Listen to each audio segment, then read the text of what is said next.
Do real men wear drain pipe jeans and mascara? What happened to CBGBs? Where the hell is Mayor Koch? What happened to WK2U Disco 92? Where's Mr. Magic? What happened to rap music? What happened to the passion? Does anyone have a diaper wipe? Is there a Mr. Softy truck in the house? How many Ramones are still alive? I got 3 words for you. H2O. Go.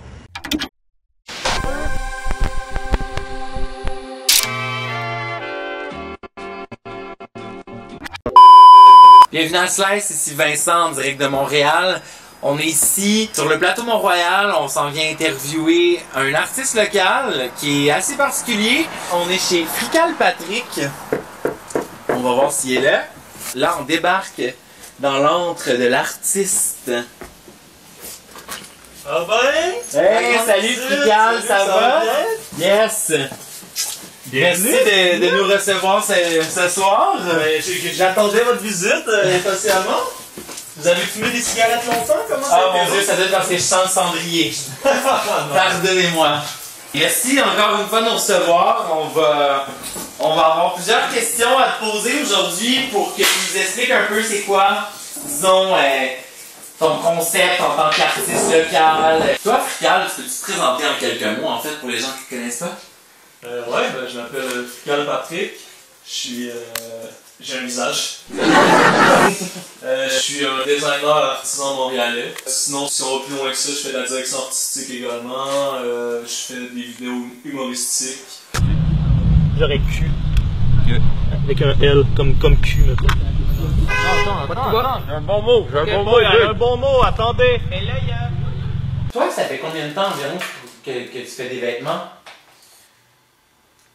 Que j'en crée, j'ai toujours créé des vêtements pour moi. Que j'en crée pour les autres et que je vis de ça, ça fait environ entre 6 mois et 1 an, c'est un peu ambigu. Et est-ce qu'on pourrait classifier ça, disons, d'anti-fashion? Parce que je vois que Vice Québec, dernièrement, a fait un article, on fait une vidéo justement sur Print and Play, qui était Cool Koala. C'est ma plus grande inspiration. Salut, mon nom c'est Rosalie, je suis designer. J'ai ma propre brand qui s'appelle Print and Play. Donc c'est ça, moi je voulais que tu me parles un peu de ça, le anti-fashion. Ouais, ben anti-fashion, c'est sûr que c'est ça qu'on fait aussi. Pour moi, l'anti-fashion, c'est ça. C'est de faire un pied de nez en riant des grosses industries puis en faisant quoi d'unique. Est-ce que tu peux nous parler un peu du soft porn?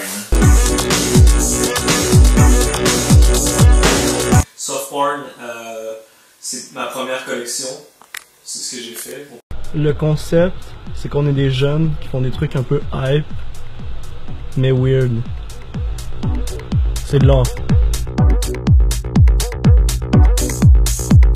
J'ai toujours trippé sur la raison de pourquoi le porno existe. Pourquoi on choisit de faire un branding puis de mettre nos idéaux là-dedans. J'ai voulu représenter ce qui est comme on vit ici, moi, mon colocataire. Triste Pont, du sex, drug and heart.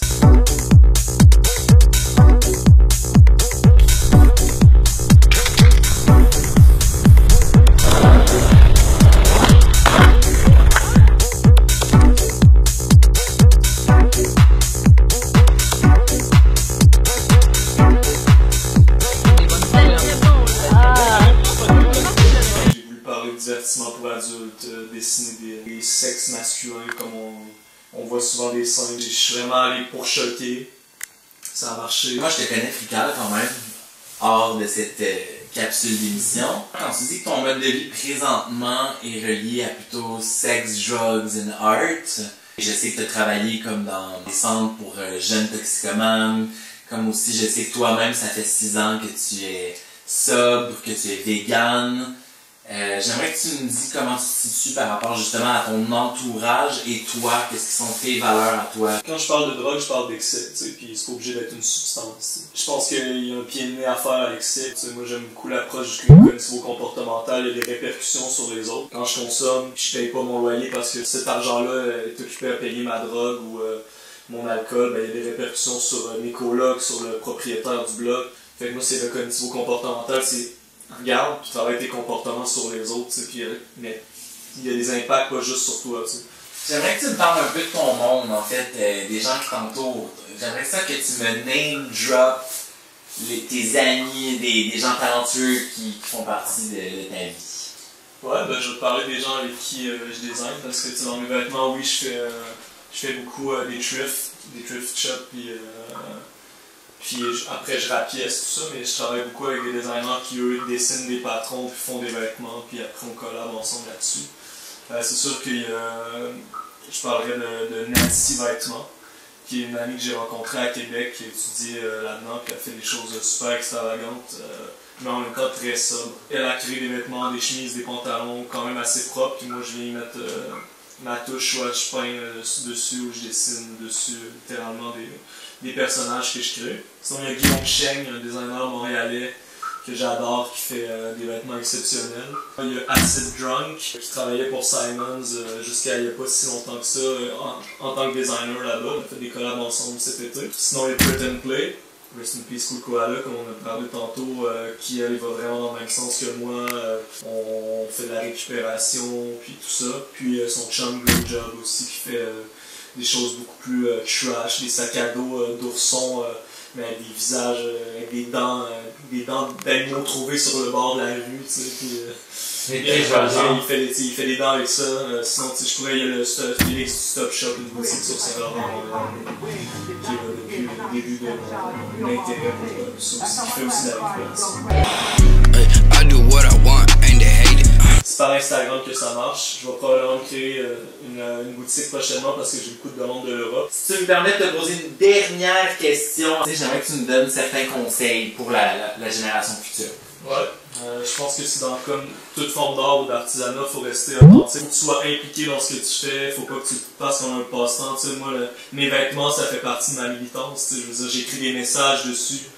Des messages que je parle au quotidien, fait que Gandhi disait « Je suis le changement que je veux être dans le monde ». C'est une très belle citation, je pense, fait que moi je le fais, j'en parle au quotidien. Ma prochaine collection s'appelle The Class Heroes, comme la chanson On the Class Hero de Sum 41. J'ai pris un peu ce pattern-là, puis c'est vraiment, c'est pas l'argent qui va venir, je ferai jamais d'argent assez pour m'acheter une maison avec mes vêtements, je pense, mais au moins je vis bien, c'est nous la classe, le underclass, puis on reste authentique. Je pourrais m'affilier avec des gros noms qui me demandent, mais c'est pas ça que j'aime. Moi je veux mon petit cercle à moi, puis rester ça familial. Fait que garder nos valeurs, puis pas se faire mener par l'argent. La réussite, c'est pas l'argent, c'est l'authenticité et la transparence. Ben merci Frical de nous avoir accueillis aujourd'hui chez toi, ce soir, dans ton antre, sur le plateau Mont-Royal, à Montréal. Merci Bebe, merci Slice. À la prochaine fois.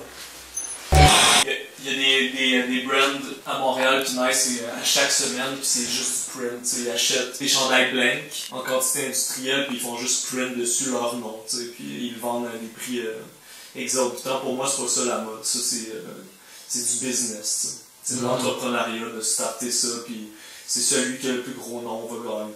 Mais nous, c'est pas ça qu'on fait. Je pense que je prends position avec tous mes collègues de ce milieu-là à Montréal. Nous, on fait pas ça. On part de A à Z avec des tissus soit recyclés ou des tissus montréalais, c'est très important. To grow up and be a devil, to do the same devilish things on another level. However, when I act out the mission, you turn around and throw me in prison. You's a sucker. And check it out. If you come from France and you like to break dance, say ho.